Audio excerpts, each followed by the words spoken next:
si me pide alguna... Ah, no, ahí está, listo. Bueno, Ya está grabando. se está grabando. Vamos a arrancar con la clase que es introducción. Hoy lo que vamos a ver son conceptos básicos, históricos, ¿sí? Algo muy light, sobre lo que son los automatismos y algunos paradigmas de la automatización, que es tal vez no sea puntualmente lo que uno le interese como mantenimiento, ¿sí? Cuando tiene que armar o cuando uno quiere, porque la verdad es que uno está con el fierro, quiere usar el fierro y nada más, pero abren un poco la cabeza, ¿sí? En las cuestiones de cuándo automatizar, por qué automatizar, si se tiene que automatizar. Eh, que no es siempre el caso, no es que uno tiene una planta, un proceso y hay que automatizarlo sí o sí, por más lo que le digan, de lo que le digan, a veces no tiene sentido y a veces es un dolor de cabeza automatizar algo que de por sí funciona bien. Así que, sin más preámbulo, vamos a empezar con la clase, así no los aburro y después los libero. A ver, 5. Un segundito, por favor.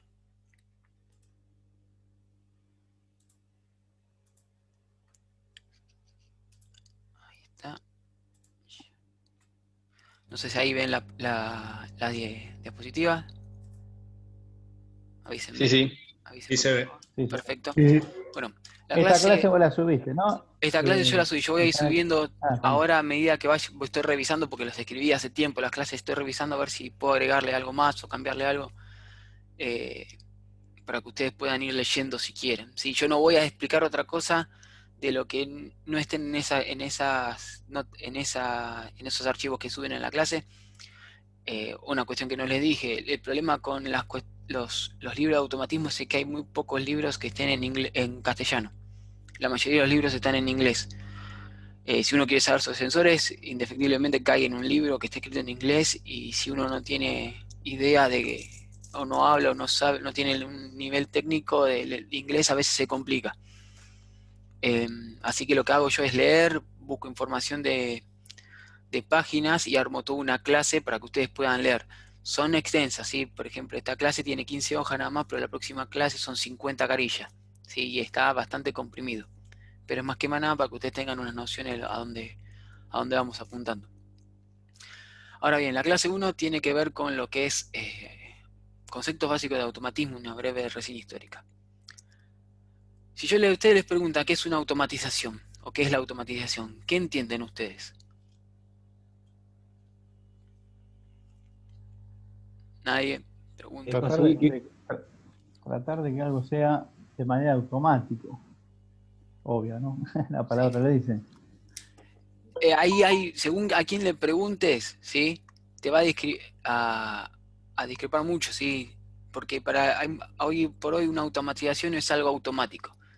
Algo automático es algo que se prende y se apaga, ¿sí? Pero la automatización tiene que ver más que nada con la cuestión de convertir un proceso, una operación de control que estaba en manos de una persona, de un humano, ¿sí? De un ser humano. El procedimiento de trabajo lo hace un sistema automático. Eso es una automatización, ¿sí? Se entiende como sistema automático a todo aquello que es un sistema que está el proceso que uno quiere controlar, ¿sí?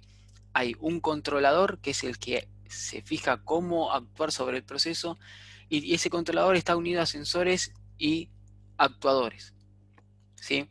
Si falta alguna de esas cosas, el sistema ya no es automático y por lo tanto no es un automatismo.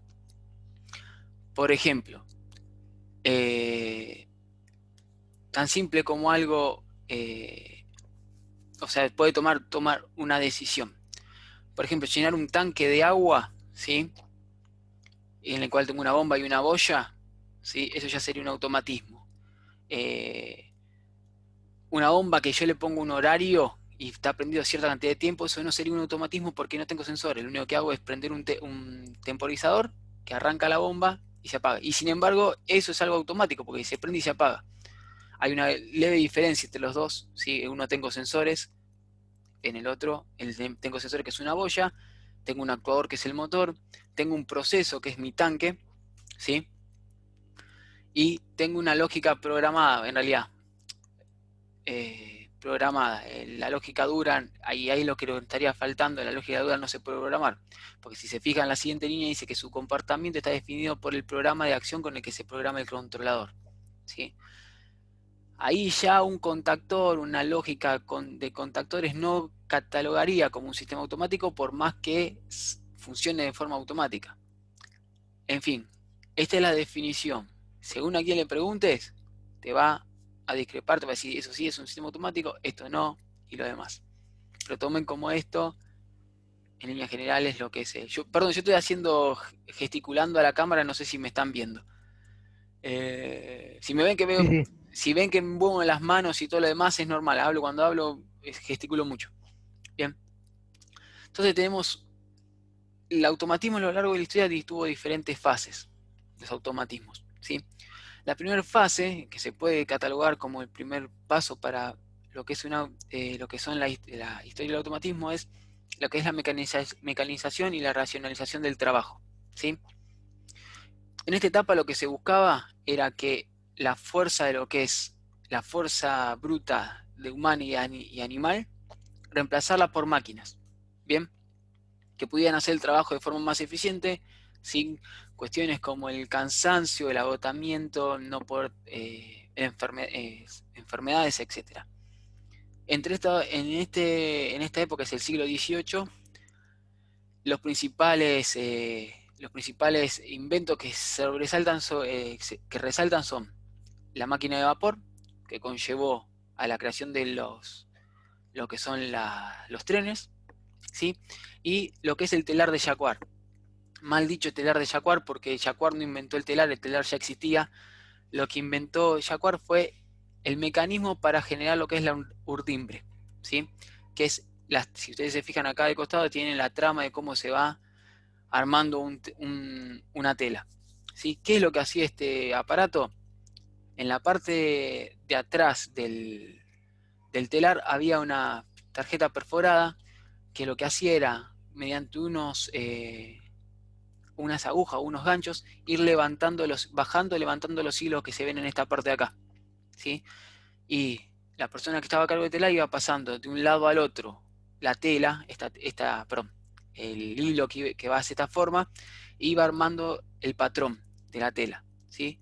Este es un patrón muy básico, pero básicamente lo que hacían era, lo que se hizo con esto es poder tener telares, ¿sí? Telas con el mismo patrón en forma seriada, ¿sí? Sin errores, sin modificaciones, ¿sí? Siempre todos los telares, algo que se rompía la máquina, eran todos exactamente iguales. Esto, con las demás máquinas, con los demás automatismos, conllevó a que los que eran artesanos y demás personas que tenían ciertas habilidades tuviesen que mudarse de los lugares donde estaban a las grandes industrias, ¿sí? Pasaron de estar en pueblos o pequeños lugares a moverse a la, a las grandes ciudades, perdón. Perdón, me saltó una pantalla del Zoom diciendo que sacaron el límite de 40 minutos. Bien. O sea, lo que está diciendo esto es que cualquier persona que tuviese piernas y manos podía hacer un tejido, y la experiencia que tenía una persona, un, un artesano que se hacía costura, hacía telares, ya no importaba, ¿sí? Porque cualquiera que pudiese moverse normalmente, podía hacer un tejido con este aparato. Entonces, a medida que la gente se empezó a mover de los pueblos a las grandes urbes, empezaron a aparecer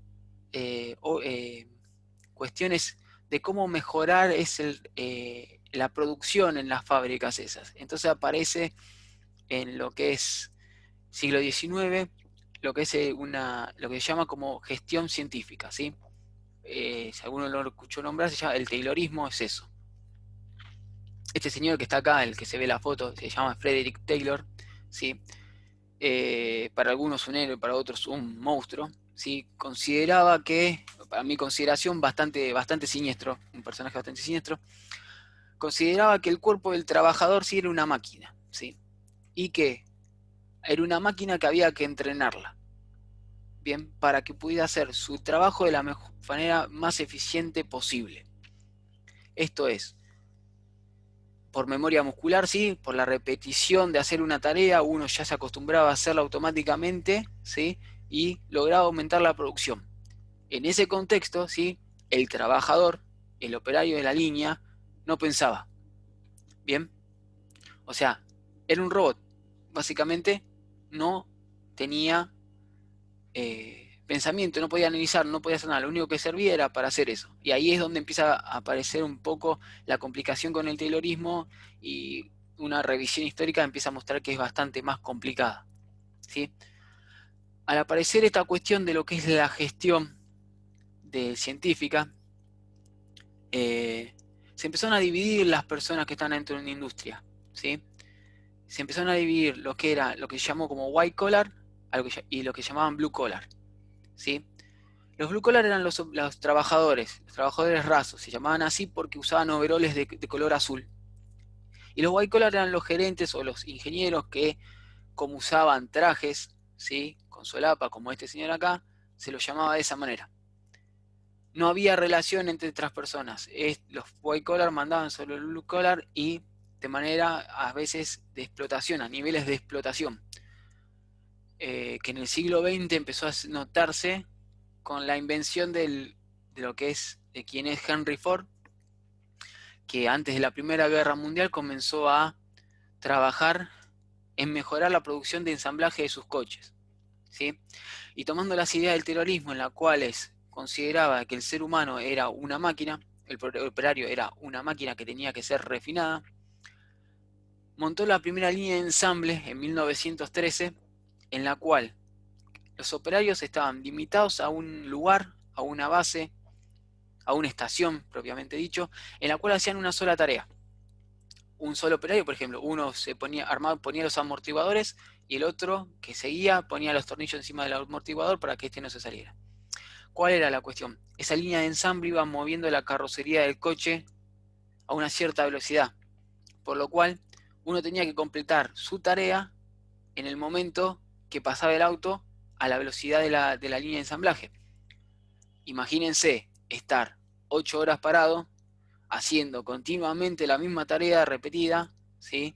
Sin pensar, sin un segundo de respiro, ¿sí? Básicamente terminaban quemado la cabeza. En esta época empezaron a aparecer lo que son las cuestiones de las 8 horas laborales y todos los derechos del trabajador, ¿sí?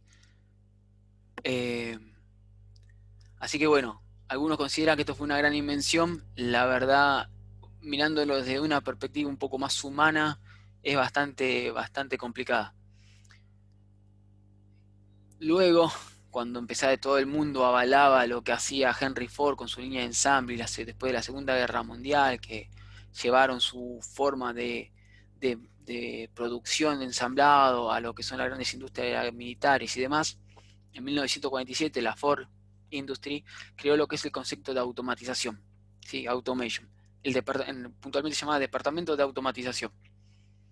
¿Qué había en el Departamento de Automatización? Había ingenieros, los cuales creaban sistemas neumáticos, hidráulicos y electromecánicos para reemplazar operarios en la línea de ensamble, ¿sí? Donde veían que se podía poner una máquina, ¿sí? Sacaban al operario y ponían la máquina.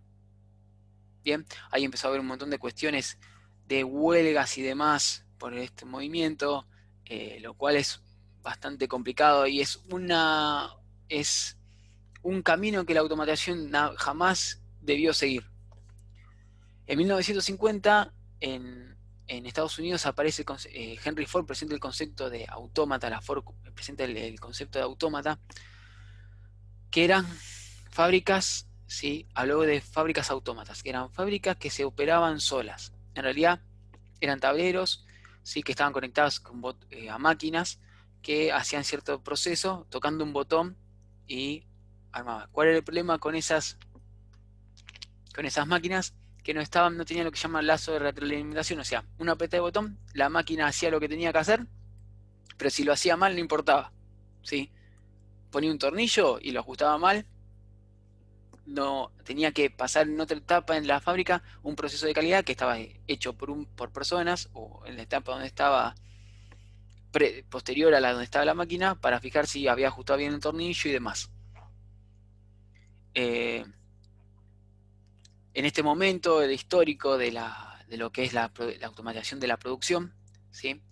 La gente empezó a preocuparse mucho porque, de hecho, empezó el concepto de que había máquinas que hacían el trabajo del hombre. ¿Qué vamos a hacer nosotros si no podemos trabajar? ¿Sí? Eh, sí, o sea, era algo nuevo, algo que asustaba, que no se entendía. De la misma manera que cuando presentaron el primer auto y decían que el auto iba a 30 kilómetros por hora, la gente pensaba que esa velocidad no se podía viajar y que se iba a desintegrar si subía un auto que funcionaba a 30 kilómetros por hora. En fin, cuestiones históricas que por suerte se fueron sobrepasando. En 1950, así el mismo año que Henry Ford estaba hablando de fábricas autómatas, lo que es la empresa, lo que es, perdón, la empresa no, las Fuerzas Armadas estadounidenses necesitaban crear lo que son estándares de fabricación para sus aviones, ¿sí? Ellos necesitaban que las partes que tenían que ensamblar los aviones sean exactamente todas iguales, ¿sí?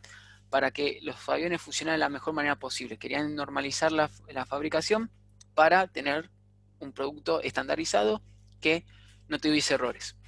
Entonces comienzan a utilizar lo que son el numeric control, que son máquinas, perdón, que son máquinas que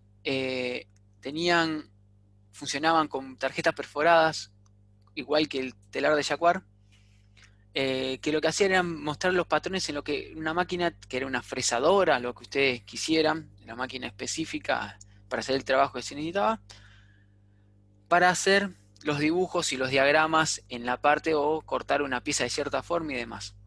¿Sí? ¿Cómo era la cuestión esta? El operario ya no trabajaba en estas máquinas, ¿sí?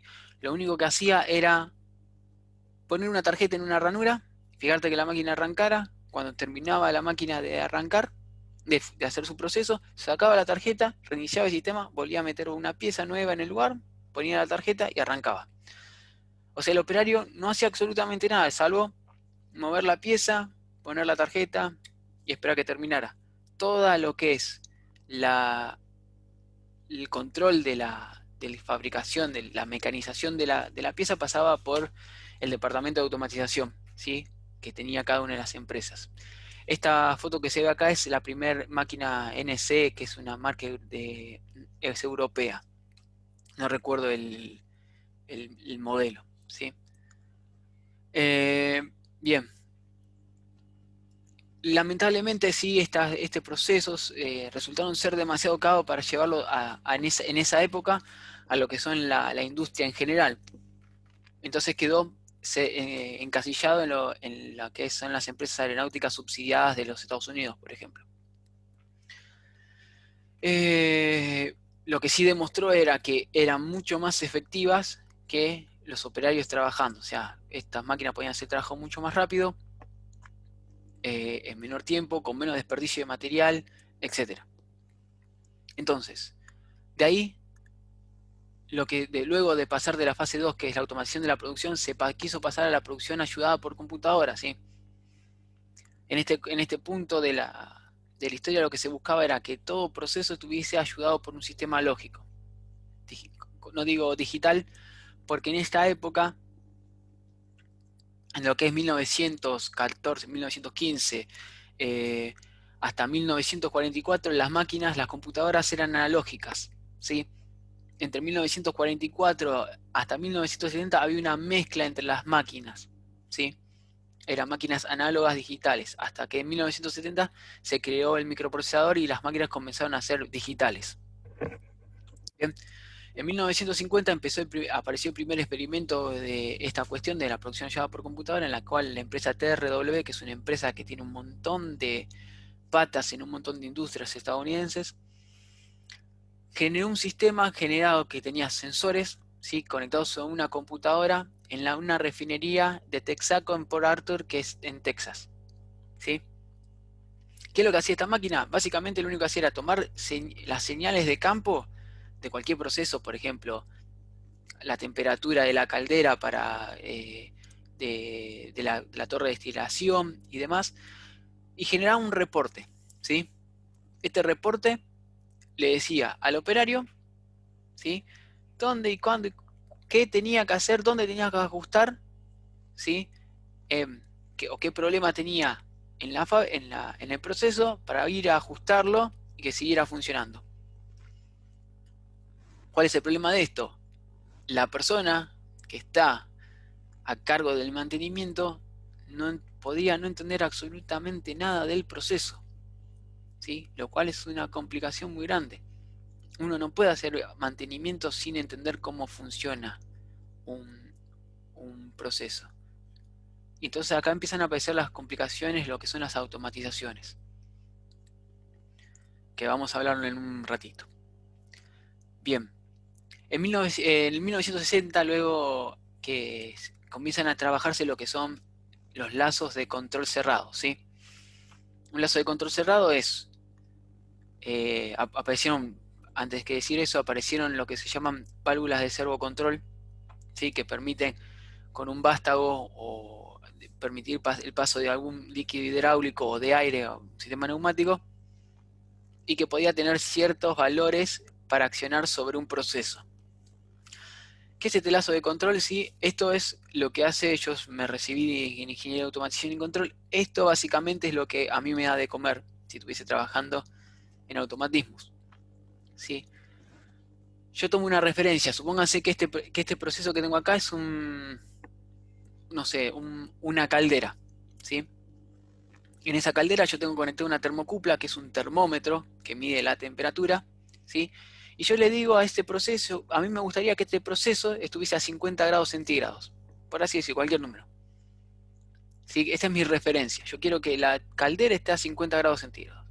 Yo con algún controlador, ¿sí? Algún dispositivo que sirve, que ya sea una computadora, un sistema digital, un PLC, le digo a un actuador, ¿sí? Que, por ejemplo, si fuese una caldera, esto podría ser un mechero, ¿sí? Que se abra o se cierre más el paso del gas para que prenda más, o sea, la temperatura aumente o disminuya. ¿Cómo hace eso? Si es la señal que está a la salida de mi lazo, que toma mi sensor, yo la convierto a un valor de temperatura, y esto que está acá, con mi referencia de 50 grados centígrados, yo resto el valor que me manda ese error y tengo una señal de error en este punto. Esa señal de error me dice cuánto es lo que me falta a mí para llegar a la referencia, por arriba o por abajo, si me pasé o si me falta.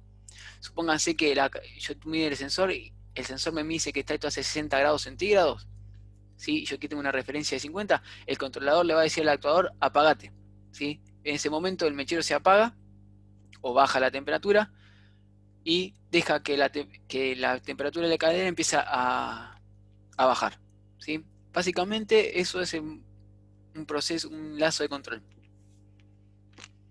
¿Cuál es la cuestión con el lazo de control?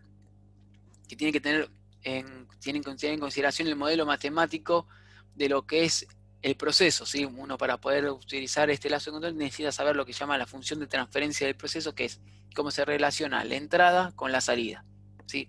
Nosotros eso no lo vamos a ver, vamos a mencionarlo así para que se vaya fijando la idea, pero no vamos a entrar en lo que son modelos matemáticos porque es bastante, no complicado, sino bastante tedioso hasta que se pueda hacer algo, ¿sí?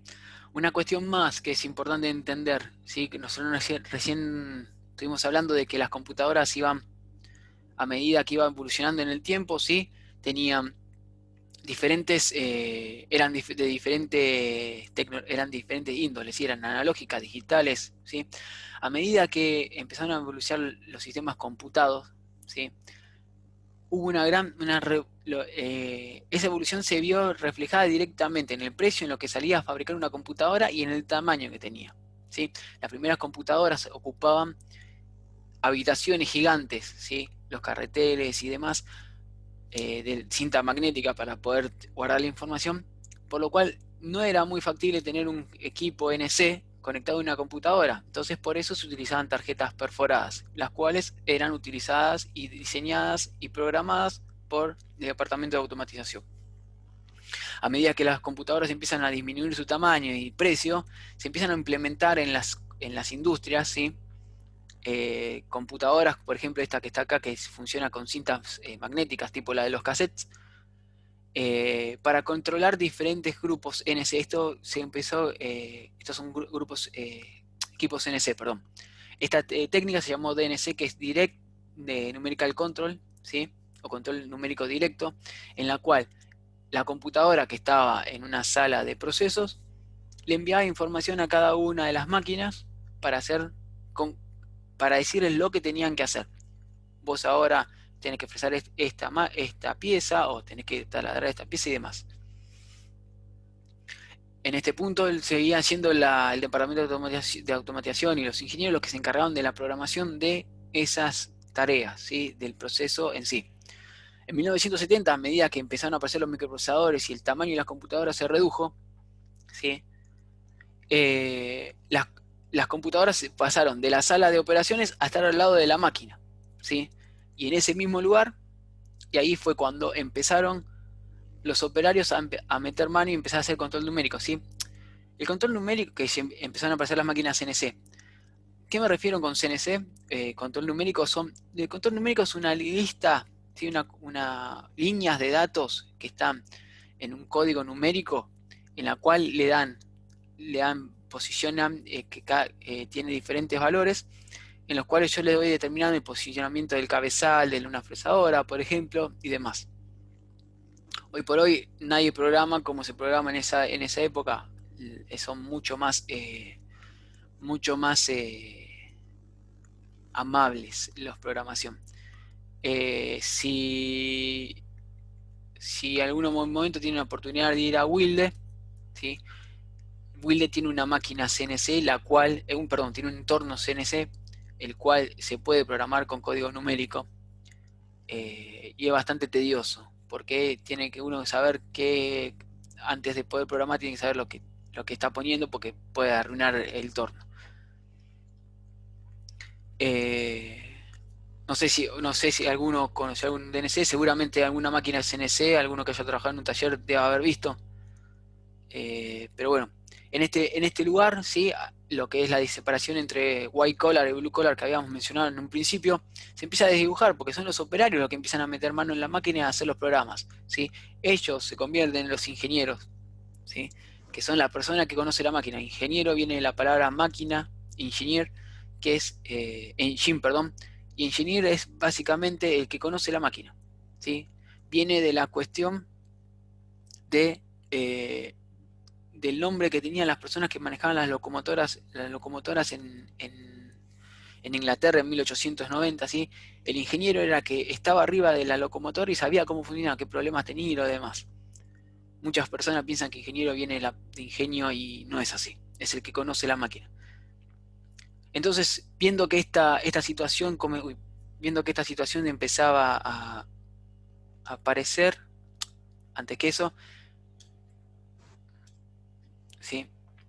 La cuestión es que a medida que iba avanzando las computaciones, empezaron a aparecer lo que son los robots, ¿sí? Brazos robóticos que lo que hacían era, mediante el uso de sensores, trataban de imitar lo que hacía un operario, ¿sí? En una línea de proceso, en una línea de ensamble, ¿sí? El primer robot que apareció, que se utilizó, fue en el año 1968, que es el Unimate de Kawasaki. Básicamente lo que hacía, servía como máquina soldadora. Yo le pongo acá un video para que vean cómo funcionaba. Fíjense que es un motor, ¿sí? Tiene un brazo robótico con ejes de libertad, ¿sí? Básicamente era una máquina gigantesca, más grande que una mesa, ¿sí? La cual, bueno, tenía los grados de libertad que podía mover un brazo en cualquier dirección, ¿sí? Y básicamente se usaba para esto.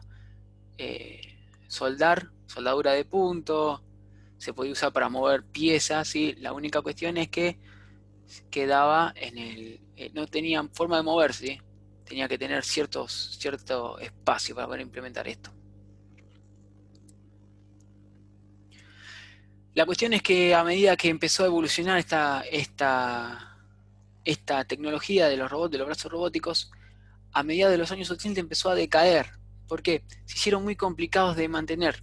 Entonces, para poder mantener un brazo robótico tenías que tener una persona especializada, y no existían. ¿Sí? Se contaba con los dedos. Entonces, esta automatización falló porque era demasiado difícil de mantener. Bien. No hay mucha evolución. Los brazos robóticos quedaron estancados en un punto y no avanzó más. No es que siguieron evolucionando. Hoy por hoy se tiene lo que son las industrias como Boston Dynamics, que es en la Universidad de Boston, que se encarga de hacer robots, pero esos robots hoy por hoy no pueden emplear ninguna tarea salvo llevar carga, como lo que se llama Big Dog, que es un robot cuadrúpedo que puede controlar no caerse y demás, pero en sí la industria, los brazos robóticos quedan en un punto estancados. Cambiarle forma quizás, uno tiene ahora lo vamos a ver más adelante, el brazo robótico que se mueve para todos lados, pero no evolucionó más que eso.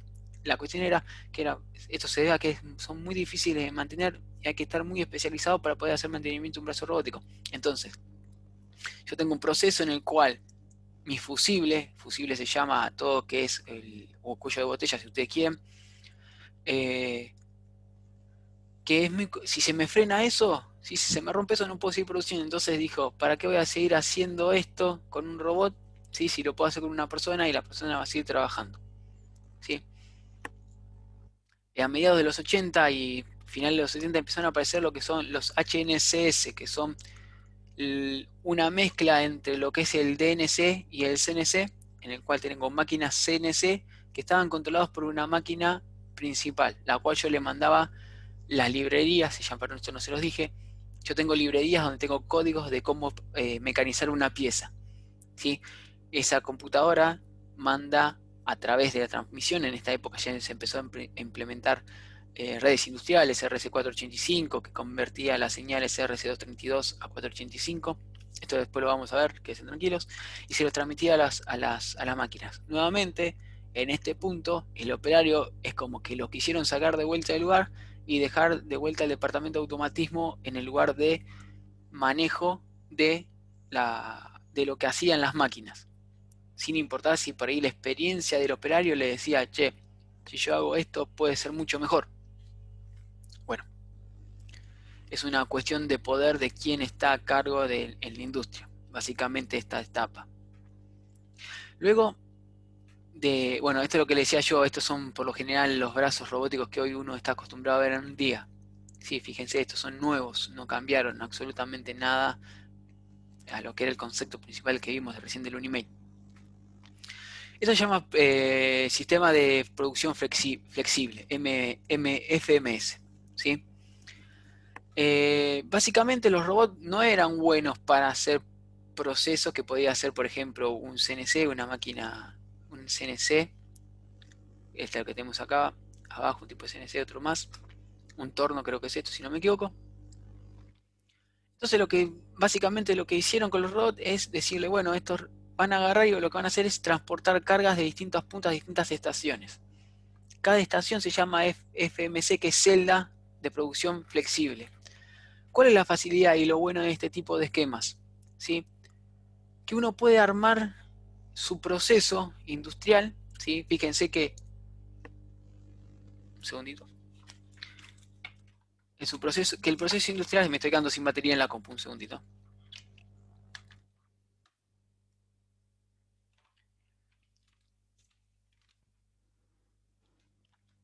Ahí está, mil perdones. Que uno puede cambiar de lugar la fresadora y el brazo robótico, ponerlo en cualquier lugar del proceso, ¿sí? ¿Cómo funciona esto? Bueno, en estas entradas que dice input buffer, ¿sí? Estas son cintas transportadoras, lo que pasaba era que llegaba el material en crudo, ¿sí? La pieza en crudo, la cual el robot tomaba, la llevaba a la máquina 1, ¿sí? El robot 2 tomaba otra pieza que la llevaba a la máquina 2, luego una vez que las máquinas terminaban, las FMC terminaban de hacer el proceso, ¿sí? La llevaban a una máquina de ensamblado en la cual esta se armaba, la juntaba, ¿sí? Y un tercer robot la saca de la estación de ensamblado, la lleva a una estación de pintura, otro robot se encarga de pintarlo, la retira y la saca del lugar. Siempre esas casualidades de la vida, a mí se me ocurría que el proceso tendría que tener una pieza más para ser ensamblada, ¿sí? Yo tranquilamente podía modificar todo este proceso, ¿sí? Y poner un robot más y poner otra FMC y listo, ya está. esto es hoy por hoy es el modelo que tiene la mayoría de las industrias que fabrican piezas, ¿sí? De lo que sea, lo que se les ocurra. No tiene sentido tener una línea ensamblada en la cual está limitado el proceso, porque si el día de mañana tengo que cambiar algo en el proceso porque no cumplo cierto estándar, tengo que cambiar toda la... Tendría que hacer una fábrica nueva, básicamente. En un principio estas FMS, ¿sí? No eran con brazos, sino con cintas transportadoras, que eran muy difíciles de mantener, y lo que hacían eran como circuitos, ¿sí? Yo tenía tipo con puertas que llevaban las piezas de un lado al otro y podía hacer que recorriera distintos lugares. En fin. Una vez que ya automatizamos lo que es, tenemos la producción ayudada por computadora, ¿por quiénes fueron? Por la gente que diseñaba, ¿sí? Que era lo lógico, ¿sí?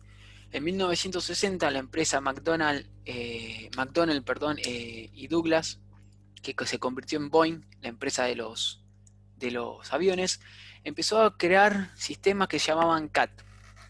Que eran los CAD? Eran diseño asistido por computadora. Lo que están haciendo con esto era, en una computadora uno podía hacer las piezas, el dibujo de las piezas, y después llevárselas a la parte, a los operarios para que pudieran ponerlas en la CNC y mecanizarlas, y poner el algoritmo en la CNC y mecanizarla. Fíjense, esto, con un poco de conocimiento en computadoras, cualquiera puede hacer un dibujo en un CAD. Hoy por hoy, si uno agarra un AutoCAD, tal vez no puede utilizar todas las herramientas, pero puede hacer una forma, ¿sí? Más o menos de lo que quiera hacer, ¿sí? Y puede ir corrigiéndolo. ¿Sí? En 1970, Computer Vision, que es una de las responsables que hizo el sistema AutoCAD, empezó a meter mano en esto y empezó a avanzar en lo que es los sistemas CAD, ¿sí? Que dependían del departamento de automatización o del departamento de diseño de la empresa, pasó a lo que se llama CAD-CAM, que son diseño asistido por computadora y producción asistida por computadora. ¿Qué quiere decir esto? Este sistema que hacía, el CAD que tomaban, lo transformaban directamente en la programación que yo necesitaba para poner mi máquina CNC, ¿sí? Entonces, ya no necesitaba a nadie que estuviese al lado de la máquina para poder empezar a programar. Ya no necesitaba una computadora central ni nada. Hacía el dibujo, lo mandaba. Esto lo puede, cualquier persona que tuviese un poquitito de conocimiento en cómo es la forma y saber utilizar bien el programa, podía hacer una pieza, ¿sí? La máquina se encargaba sola. Fíjese una cuestión, cómo se va alienando la persona del proceso, ¿sí? Uno puede hacer algo sin saber absolutamente nada, puede mecanizar una pieza sin saber absolutamente nada de la pieza. En el 2000, con la mejora del procesamiento de las máquinas, ¿sí? El aumento de los procesadores en las placas madre y demás, aparecieron los sistemas CAE, que son ingeniería asistida por computadora. Acá básicamente uno podía agarrar sin saber absolutamente nada de materiales, puede hacer un engranaje y la máquina le calcula automáticamente por qué está mal el espesor, qué problemas tiene el espesor, dónde puede haber un punto de ruptura de ese engranaje, ¿sí? Y esta persona que está a cargo del CAE, que es el que diseña el CAE, tal vez no sabe nada de mecanización de piezas, ¿sí? Lo cual es una complicación. Es bueno porque cualquier persona puede hacerlo, pero también es malo porque no sabe qué está haciendo. Si hay algún problema, no puede solucionarlo, porque no sabe cómo solucionarlo. A grandes rasgos, estoy hablando, es para que se entienda bien. Entonces, empezamos a ver cómo las personas, se sacó el operario, se quiso sacar el operario, se quiso sacar a la persona que diseñaba, ¿sí? Entonces, también vamos a sacar a la persona que hace la gestión, ¿sí? Para 1970, un dato de color, para 1970, debido a los sistemas computados, ¿sí? Lo que son los contadores en Estados Unidos, ¿sí? Ya no había contadores, porque no hacían falta las máquinas como esta, como la Univac, hacían todos los acentos contables que necesitaban. ¿Para qué lo voy a pagar una persona que está estudiando, se formó, ¿sí? Si una máquina puede hacer exactamente lo mismo? Y acá está el problema puntual de cómo, lo que les estaba hablando yo anteriormente, de cómo fue el sendero que fue tomando el automatismo que nunca tuvo que haber tomado, que costó mucho en cambiar, hacer entender, ¿sí? Hasta el día de hoy hay gente que ve los automatismos como algo muy malo, pero porque fueron diseñados con el concepto erróneo de reemplazar a una persona para hacer un trabajo, ¿sí? Lo cual está mal. Últimamente, sí, en la parte 6, ¿sí? Lo que se hace es lo que se llama producción integrada por computadora, ¿sí? Básicamente lo que está... Yo estoy mirando para el costado porque tengo la pantalla acá de costado, por cualquier... tengo la proyección acá de costado. Una producción integrada por computadora lo que hace es entrelazar, ¿sí? Con lo que son, lo que estuvimos viendo hasta ahora, FMS, NC, robots, ¿sí? Y procesos CAD/CAM, ¿sí? Generar una línea de producción de que todos los aspectos de la producción estén asistidos por máquinas, ¿bien? Ya sea compras, mantenimiento, logística, negociaciones e ingeniería. Todo pasa por una computadora. ¿Qué hace esto? Esto no aumenta la velocidad de producción de la industria, ¿sí? Ya sea, ustedes están haciendo, no sé, digamos, una llanta, ¿sí? Para autos. Este proceso, esta forma de organización no va a hacer que ustedes hagan más llantas, ¿sí? Porque lo único que hace es organizar a los departamentos dentro de la empresa para que se puedan comunicar más rápido, ¿sí? Esa es la alimentación. Si yo tengo una máquina que hace 10 llantas por hora, por más que yo implemente cualquier cosa, la máquina va a seguir siendo 10 llantas por hora. Tengo que poner otra máquina más para poder hacer eso. Pero esto ayuda mucho en lo que es la comunicación entre departamentos. Bien, esto es un automatismo también. No necesariamente un automatismo tiene que pasar por algo físico, ¿sí? Puede ser algo completamente intangible. De hecho, los mejores automatismos son los que no tienen que incidir en algún proceso, ¿sí? Sino que dejan al humano tomar la decisión, o sea, tomar la mejor ruta de decisión, salvo que sea algo muy puntual, ¿sí? Que ahora vamos a ver cuáles son los problemas de esta cuestión en el siguiente punto, que es por qué automatizar. Bueno, estamos quedando cortos, ¿sí? Me queda un poquito más. ¿Por qué automatizar? ¿Sí? Vamos a hacerlo rápido, ¿sí? Hoy por hoy, en cualquier sistema industrial, la información que llega de de los distintos lugares de esa industria es mucho, es demasiado para el procesamiento que tiene un ser humano. Bien, entonces, yo necesito una persona, llegó a un punto que ya no puede ver más nada, ¿sí? Y no puede decir, para 5 segundos vamos a ver qué podemos hacer. No, el proceso sigue funcionando, yo sigo produciendo, no me interesa, no frena, ¿sí? Entonces, no puedo depender de seres humanos para poder hacer un proceso. Puedo usar un automatismo, que el automatismo lo que me va a permitir es que la carga de trabajo en la persona sea menor, ¿sí?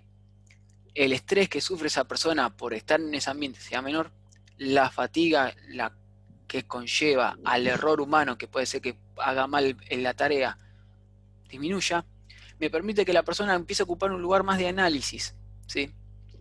Eso quiere decir que pueda ver lo que está pasando en la fábrica y decir, bueno, pará, acá hay algo que no está cerrándome bien, en la producción hay algo que no está cerrando, entonces vamos a ver qué está pasando. Y reduce en forma significativa los incidentes, que son cuestiones, incidentes por cansancio o por estrés que puede tener una persona, cosa que un sistema automático no tiene. Un sistema automático uno lo pone a andar, ¿sí? Y sigue andando. No se cansa. Entonces no va a haber error humano. Bien. La cuestión que les estaba diciendo yo anteriormente es que uno no debería sacar al ser humano, como veníamos viendo históricamente, que querían sacar al ser humano del lugar. ¿Por qué? Porque el ser humano tiene una... O sea, las máquinas son deductivas. ¿Qué quiere decir? De la información que tengo, de toda la información que le llega de un solo lugar, ¿sí? De muchos lugares, pueden inferir qué es lo que va a pasar, ¿sí? Pueden saber hacia dónde va a ir el proceso, ¿sí? Pero no son buenas creativamente, no pueden ser creativas, no pueden diferenciar. Hoy por hoy hay algoritmos de Machine Learning que están intentando hacer esto, pero están muy, muy verdes todavía, ¿sí? El ser humano, a diferencia de las máquinas, además tiene un razonamiento inductivo, o sea, con muy poca información uno puede pintarse todo el panorama que lo que está pasando. Eso conlleva creatividad, uno tiene que entender ciertas cuestiones para poder hacer eso. Entonces, no tiene sentido separar al humano del proceso y poner una máquina. lo mejor sería juntarlos a los dos. ¿Sí? Existen tres tipos de relaciones, me voy apurando porque quedan bastantes cosas y no quiero que quede colgada. Existen tres interacciones, ¿sí? Entre lo que es un humano, ¿sí? Una tarea y una máquina. Llámese máquina a un proceso, un autómata, lo que sea, un taladro, lo que sea. Hay la primera relación es entre el humano y la tarea, ¿sí? El humano hace directamente la tarea con lo que tiene, ¿sí? Por ejemplo, tengo que hacer un agujero en la pared y bueno, tengo que usar los dedos para agujerear, ¿sí? Bastante complicado y no voy a poder hacer la tarea. Después la siguiente etapa es, el humano hace la tarea a través de una herramienta, ¿sí? Sigo teniendo control sobre la tarea, ¿sí? Me facilita un montón de cuestiones, ya no tengo que estar pegándole con el dedo a la pared para poder taladrarlo, cosa que no voy a poder hacer nunca. Pero sigo estando presente en la tarea, ¿sí? El humano sigue estando presente en la tarea, o sea, es el que hace la tarea y tiene control sobre la tarea. El tercer caso es en el cual la herramienta, ¿sí? La herramienta es la que hace la tarea directamente y el ser humano no tiene nada que ver con esa tarea, ¿sí? El humano pasa a ser parte de la supervisión y acá empiezan las complicaciones, ¿sí? ¿Por qué? Cuando uno va a automatizar tiene que tener ciertas consideraciones y ciertos puntos a tener en cuenta si tiene o no automatizar, si vale la pena un automatismo, ¿sí? Primero, la carga laboral. Si yo pongo un automatismo, ¿voy a bajar la carga laboral a las personas? ¿Sí? ¿O me va a complicar más? La atención a los recursos requerida por el humano, ¿sí? Si la atención que necesita en el proceso es mínima, no tiene mucho sentido automatizar, porque las personas de por sí ya pueden hacer ese trabajo con las cuestiones del día a día, ya están acostumbradas. La otra cuestión es la reducción del estrés y los factores de fatiga que estuvimos hablando. Si yo pongo el automatismo, la gente, por culpa de ese automatismo, va a tener más problemas, ¿sí? A veces, poner un automatismo complica el proceso. Entonces, tengo el personal de mantenimiento trabajando todo el día en el automatismo porque se rompe a cada rato y no tiene sentido. La reducción de ocurrencia del error humano. O sea, si yo no automatizaba, había muchos errores en el proceso. Por ejemplo, imagínense una persona que está en una curtiembre y corta el cuero. Si la persona está en buenas condiciones, cualquier hijo de buen cristiano agarra y corta derecho el cuero lo corta derecho. Imagínense que tiene algún problema y bueno, tengo una persona, un trabajador que corta el cuero en cualquier dirección y lo demás. Eso es un error, ¿sí? La calidad del entendimiento de la situación por el humano, ¿sí? El humano, la persona, ¿entiende el proceso en el que está trabajando o no entiende nada y por eso tengo que automatizarlo? El siguiente punto es ese, que es la capacidad humana de recuperarse de una falla sistemática, una ocurrencia de eventos inesperados. ¿Puede la persona, ante cualquier falla, el automatismo, agarrar y poder solucionar el problema? ¿O si el automatismo falla, la persona no puede hacer absolutamente nada? ¿Sí? Y por último, el rol del humano en la ejecución de todas las tareas de toma de decisión. ¿Es el humano el que toma la decisión final sobre el proceso? Y hay que ver. ¿Cuál es la cuestión? Estos últimos 4 puntos, el error de los 4 puntos del 4 al 7, son inherentes a una persona, ¿sí? No todas las personas reaccionan exactamente igual a estos puntos de la misma manera. ¿Por qué? Porque tiene que ver con un modelo mental, ¿sí? Esto es lo que sería la parte psicológica del automatismo. Una persona, para poder reaccionar a cualquier tipo de situación, tiene un modelo mental, genera un modelo mental. Ese modelo mental, ¿sí? tiene que ver con la forma que interpreta el mundo, cómo él ve el mundo, cómo lo interpreta, ¿sí? Con las cuestiones de lo que él sabe, las experiencias que tiene, las metas, los goles, la doctrina, goles, dije, perdón, lo traduje directamente. Y lo que hace es, con todo lo que sabe, con todo lo que está formado, él crea un modelo mental para interpretar el mundo, ¿sí? A medida con ese modelo mental, toma una decisión. Que, si este modelo mental no está bien construido, básicamente lo que hago es mandarme una cagada. Así, lisa y llanamente. Si yo no tengo el expertise para poder, ante un proceso, responder, ¿sí? Hago una catástrofe. Por ejemplo, yo, Nicolás, no sé absolutamente nada de reactores nucleares. Voy a una planta nuclear. empieza a haber un problema con el reactor, con las barras que utilizan de uranio para fusión. No tengo absolutamente nada. Cualquier decisión que yo haga va a ser una catástrofe, porque no le voy a pegar. No sé si algunos ven Los Simpsons, el capítulo de Homero en el que lo lleva, que de casualidad hace que no se haga una fisión nuclear. Bueno, ese es este modelo, ¿sí? Homero no tiene ni idea de cómo funciona la planta nuclear, porque está todo basado en automatismos. Entonces, cuando soluciona el problema de fusión y toca un botón, fue de suerte, ¿sí? No puede interpretar el mundo, no se puede, no tiene forma de decirlo porque las experiencias que tiene armadas, ¿sí? No puede actuar sobre el proceso. Y esto es un problema de lo que hacen los automatismos. Los automatismos pueden ocasionar ese problema. ¿Por qué? Hay 3 tipos de esquema de automatización. En el primero, ¿sí? El automatismo lo único que hace es tomar la información, ¿sí? del mundo. Y es la persona la que lo interpreta, entiende la situación y toma la decisión. En estas cuestiones, la persona, el operario, la persona a cargo del proceso, tiene un modelo mental de cómo funciona el proceso. Sabe lo que hace, si sube el nivel del agua, entonces quiere decir que está pasando algo con la bomba, y así. Si bien en este tipo de esquema la fatiga del ser humano y el cansancio y el estrés aumenta, ¿sí? Se pueden crear modelos mentales buenos y si hay alguna falla, el ser humano puede actuar, ¿sí? Si hay algún error, si pasa algo, puede ir directamente y actuar. El siguiente modelo es el automatismo toma la información, hace la decisión y la persona decide. ¿Qué pasa? Acá el nivel de estrés y fatiga baja, o sea, la persona no hace absolutamente nada, no tiene que interpretar nada, no tiene que recopilar información de ningún lado. Tiene que tomar una decisión. El problema es que si esta persona no entiende cómo funciona el proceso de esto, como pasaba con los operarios en la planta de la refinería de Texaco, toma la decisión de ir a hacer algo, ¿sí? Y puede ser una catástrofe porque no entiende en su total el proceso. Acá casi no puede, si hay alguna falla en el proceso, no puede reaccionar, ¿sí? Y por último, el modo de supervisión, ¿sí?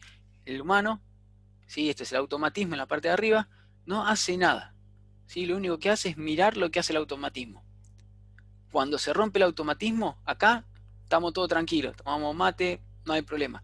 Falla el automatismo, falla el proceso, porque la persona, el supervisor, al no entender cómo funciona, ¿sí? Porque nunca tuvo inferencia, nunca estuvo en el lugar trabajando en el proceso, no sabe qué hacer. Es básicamente la cuestión de cuando uno va a una planta, cuando lo llaman de guardia y dice, falló el automatismo. ¿Pero por qué falló el automatismo? No sé, falló el automatismo. A mí me ha pasado yendo de guardia, si estando en la guardia, ir al lugar y decirme, che, se rompió la reja, ¿pero qué le pasó? No sé, se rompió la reja, ¿pero qué se rompió? Anda adelantándome así, más o menos sé lo que puedo llegar a hacer. Se rompió un límite, se rompió el basculador, se trabó la reja, se cortó el cable, ¿qué pasó? No, se rompió el automatismo, no sube ni baja la reja, ¿sí? Esto es el problema que tiene, ¿sí? Los automatismos en sí. Sí, el supervisor del automatismo, ¿sí? No entiende cómo funciona. Cuando este automatismo falla, no se puede hacer absolutamente nada, ¿sí? Lo cual es muy malo, esto lo que estoy diciendo es muy malo. Bien, entonces, ya para terminar, no sé si lo quieren dejar para la clase que viene. Hay una cuestión que se llama el paradigma de la automatización, ¿sí?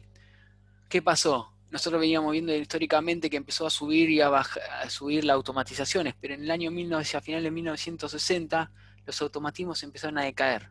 ¿Por qué? Porque si bien aumentaba la producción, la calidad de la producción que hacía, la eficiencia del uso de materiales, disminuía los tiempos muertos, bajaba las horas de trabajo y aumentaba la seguridad laboral, cuando empezaron a complejizarse los automatismos, empezaron a costar más, el diseño costaba más, la construcción costaba más, el mantenimiento costaba más, eran mucho más vulnerables, no había flexibilidad en lo que pasaba, si pasaba algo no tenía forma de arreglarlo. Y por último, el miedo del desplazamiento, o sea, los trabajadores que estaban haciendo cierto trabajo empezaban a moverse a otro lugar, se desplazaba del trabajo que estaba, tenían que ir a buscar otro trabajo. Esto es era un problema y tiene que ver mucho, ¿sí?, con la cuestión de una idea que tenía hace mucho tiempo las personas, un enfoque tecnocrático, ¿sí? A ver, no hay un punto medio en el automatismo. Hay gente que piensa que los automatismos son lo mejor y que hay que automatizar todo, y hay gente que dicen que son lo peor y que no hay que automatizar absolutamente nada, salvo que es indispensable, ¿sí? ¿Cuál es la cuestión? La gente, el enfoque tecnocrático, lo único que buscaba era reemplazar al operario o la persona que trabajaba por un automatismo. Entonces, ¿cuál es la cuestión? Este señor que se llama Besat, ¿sí?, que es un profesor de la Universidad de Exeter de negocios, lo que decía es, si uno tiene una fábrica y pone un automatismo, si la fábrica es un caos y uno pone un automatismo, lo que va a tener es un caos automatizado. Bien, uno puede poner un automatismo, ¿sí?, en una empresa, poner mucha plata encima, gastar mucha plata en mantenimiento y costo y diseño, y terminar teniendo el mismo quilombo con máquinas, lo cual es peor porque tengo que tener gente capacitada para poder arreglar esas máquinas. Entonces, ¿qué es lo que hay que hacer cuando uno tiene un automatismo? Sí, ya terminamos.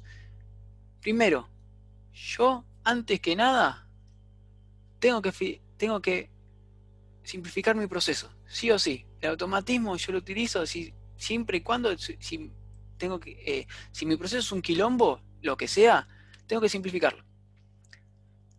Como la probabilidad de ruptura, o sea, cuando el robot se va a romper, no avisa, si se rompe directamente, el mantenimiento, que es el mantenimiento correctivo que estamos acostumbrados a hacer, tiene que pasar un mantenimiento predictivo y preventivo, ¿sí? Yo no puedo esperar a que la máquina se rompa, porque si está automatizado, sale mucho más caro arreglar un robot que se rompió que un robot que se va a romper, ¿sí?, en cualquier equipo. Y tercera parte, ¿sí?, las personas que están a cargo de las máquinas, del automatismo, tienen que estar especializadas, tienen que aprender. Entonces, lo que pasó fue que los automatismos pasaron de ser de algo que buscaba desplazar a las personas porque pensaban que era mejor para funcionar, para el funcionamiento de una industria, tuvieron que poner el valor agregado de mejorar las condiciones de estudio de las personas, porque para poder mantener esta máquina, para poder operar esta máquina, para poder mantenerla, tengo que entender algo mucho más complicado. Y ese es el dilema de lo que es la industria 4.0, hoy por hoy, ¿sí? La gente va a estar siendo desplazada de su trabajo, ¿sí? No va a hacer la producción, sino que va a empezar a hacer el mantenimiento de las máquinas. Y para hacer el mantenimiento de las máquinas tiene que estar especializado. ¿Cuál es la cuestión? ¿Sí? No tiene sentido tener un supervisor de un proceso, ¿sí?, y que no entienda nada. El supervisor del proceso, lo que se llama Uber Supervisor, ¿sí?, tiene que tener en cuenta todas las cuestiones del proceso, ¿sí? Esta persona que está en la planta, esto se llama FMC, centrado en el humano, ¿sí? Esta persona conoce cómo funciona el proceso, qué es lo que puede fallar, ¿sí? Lo que hace es entiende el proceso automático, entiende cómo se presenta lo que me está mostrando el automatismo, entiende cómo se presenta, entiende cómo ese procesamiento automático también le da un significado a lo que le está diciendo el automatismo y entiende la toma de decisión que toma el automatismo, ¿sí? No es que me siento a tomar mate, ¿sí?, y el automatismo está funcionando, entonces yo me quedo tranquilo. No, me estoy fijando constantemente que está haciendo el automatismo, ¿sí? Uno no puede dejar el automatismo solo, por más que sea una máquina y diga no va a fallar. Las máquinas fallan, las máquinas se rompen, hacen cualquier cosa. Y vamos a ver en las próximas clases, ¿sí?, que hay un montón de problemas en un automatismo, lo cual uno no puede dejar de supervisarlo, si no está claro. Entonces, tiene que tener esas consideraciones. Esto, bueno, por último es esto lo que vamos a ver. Nosotros lamentablemente se nos hizo corta la clase. Nosotros lo que vamos a aprender son los niveles de la automatización, ¿sí? Nosotros vamos a llegar hasta por acá, ¿sí? Vamos a explicar un poco de escala, pero lo que vamos a intentar es explicar estas dos primeras bases, que son los dispositivos de campo y las máquinas de control, ¿sí? Y con eso terminamos la clase de hoy, ¿sí? Los estoy esperando, voy a subir la clase 2 antes del fin de semana y la vemos en lo que es después del feriado, ¿sí?